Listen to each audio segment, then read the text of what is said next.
earlier, smaller prototype called Starhopper, and it did a very small, short flight and then came back down. There's going to be another test with Starship in the next couple of weeks to next couple of months. It could travel as far as 65,000 feet, and then with the goal of landing. But yes, this gets right back at that crucial central economic thesis of Musk and SpaceX, which is reusability, and for which this company has pioneered some of these techniques and certainly done what many folks out there said couldn't be done. So it is something for sure to watch. We will be watching. Looks like an Airstream trailer. Yeah. Okay, so meantime, Wilfred is going to be sitting down with former UK Prime Minister David Cameron with just 1 month to go until the Brexit deadline. That interview is coming up right after this break, so stay tuned. Did you know that 4 out of 5 homeowners draw a blank when asked what their home projects should cost? Get ready for Brexit on the 31st of October. Find out what you need to do to prepare at gov.uk/Brexit. Today, your information is more exposed than ever. When you shop, sign in, or browse, you could be vulnerable to cybercriminals. More online threats demand more protection. That's why new Norton 360 provides multiple layers of protection, combining device security, secure VPN, password manager, and cloud backup all in one solution. Get new Norton 360, starting at $24.99 for the first year. Jamie Theakston and Amanda Holden. Hard breakfast. Tom Hanks is our special guest. You're either being punished or rewarded. I'll let you decide. I did do a whole show of Grease on my front lawn when I was a kid. We charged everyone 10p. We raised a fiver and I gave it to Bishop's Waltham Gymnastics Club towards a new crash mat. Do they get the crash mat? I mean, it took a couple more years, but yeah. It does happen to normal people like you. You've won £20,000. Well done. I love this game. Hard breakfast With Jamie Theakston and Amanda Holden. Weekdays from 6:30. Listen on your radio, global player, or smart speaker. Play hard.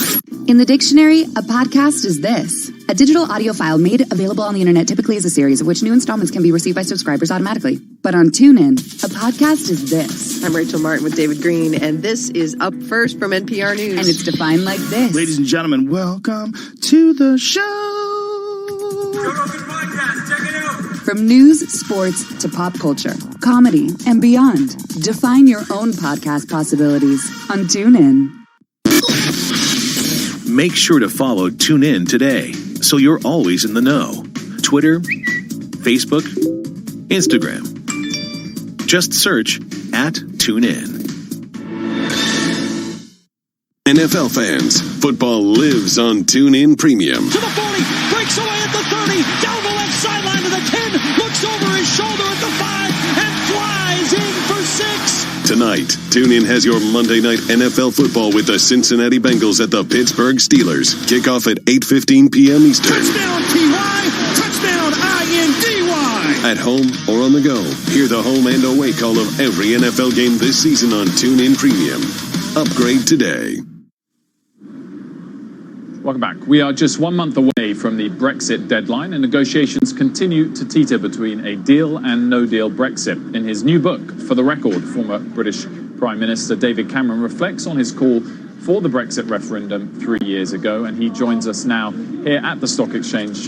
David, thanks so much for joining us. Great to be with you. Well, good to be on the programme. I want to tackle that question of the referendum result right at the top, and right in the front of your book, you write, quote, "I'm truly sorry to see the country I love so much suffer uncertainty and division." Your friend and former Chancellor George Osborne, in his review of your book, went further than that. He said, "This is an understatement. David is distraught."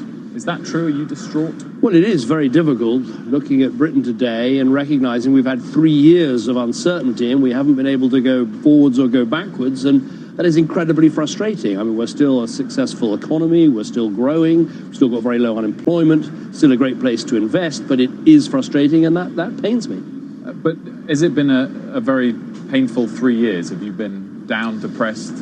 Well, I've had a lot of time to reflect on the decisions I made, good ones and less good ones, and I try and reflect that in the book. I'm confident that what we did for the economy, where we got rid of the biggest budget deficit in the world, created over 2 million jobs, 1 million new businesses, that was a success. But obviously we're dealing with the consequences of my losing the EU referendum, and it's very frustrating that 3 years on, we haven't yet resolved the situation. I mean, I hope Boris Johnson's going to go to Brussels, he's going to get a deal, bring it back, take it through Parliament. That's the right way to put into place the result of the referendum. But, it's been very difficult. The Prime Minister and indeed his Chancellor today reiterated 31st of October, leave on that date, no ifs, no buts. Do you agree that that's the right approach, even if a deal doesn't materialise? Well, I hope a deal will materialise, and if it doesn't, I mean, as far as I can see, Parliament has legislated that we will not leave without a deal, and I don't think it would be sensible to leave without a deal. It would be bad for the economy, bad for the United Kingdom. So I hope we get a deal, but if we don't, I think we're going to have to find another way of unblocking this situation, possibly through a general election. But I also wouldn't rule out a second referendum. It wouldn't be my first choice, but we are stuck. We can't go on being stuck. And in the end, there are only three ways to unstick it.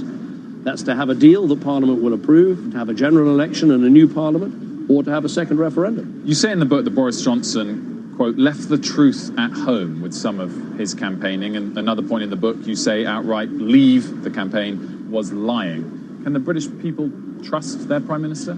I think that Boris was an effective Mayor of London. He can be an effective Prime Minister. He needs to focus on getting this deal, and he has my support in doing so. In the book, I try and reflect faithfully what I felt at the time and what I feel now looking back. And there were occasions when the Leave campaign, for instance, by saying you couldn't veto Turkey's membership of the EU, that simply wasn't true. So there were untruths, but I don't complain that somehow the referendum and the campaign was illegitimate. It was backed in a manifesto that I put forward. 9 out of 10 members of Parliament voted for that referendum. I was able to send a leaflet that I poured over every word of to every household in the country to explain why I thought we were better remaining. But in the end, we lost, and that needs to be reflected. There's lots of criticisms about the Leave campaign that are poured over every day for the last 3 years. Was your campaign perfectly truthful? I think we told the story as it was about Britain being better off and stronger and safer inside the EU, but we lost, and I think you have to accept that.